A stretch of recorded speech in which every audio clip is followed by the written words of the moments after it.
You know, if you dive back into history, let's go back like 100 years ago. World War I has ended. The United States rejects the League of Nations, the predecessor of the United Nations. We pull all of our troops, all of our world engagement back, and we build enormous trade barriers, tariffs, Hawley-Smoot tariffs. All that happens about 100 years ago, ballpark. How'd that work out? Well, we cracked the global economy. That's called the Great Depression.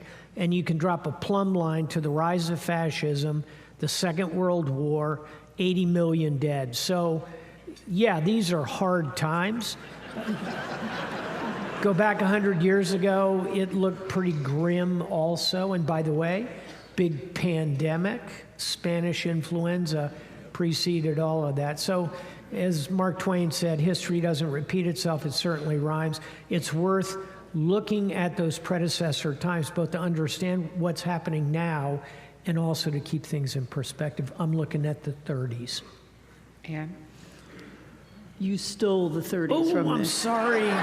Okay, she'll ask you first. No, there's there's a quote from that era actually, which is that the old era has ended and the new one has not yet been born, and that's a little bit what this feels to me like right now. That we're in a moment when it's clear that the international system that we lived in, profited from, enjoyed the stability of for the last 80 years. Is coming one way or another to an end, or it's changing in a way that will make it unrecognizable.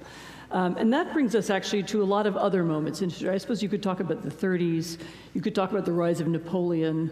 One that I'm married to a Roman history buff, and there's the end of the Roman Republic, which involves corrupt senators, I'm not naming any names, but it involves, and the rise of a demagogue. I mean, there's some echoes there. So sometimes looking back over human history, we all like to think that unprecedented is the right word, but actually a lot of the phenomenon that we see in the present, you can find even as far back as that.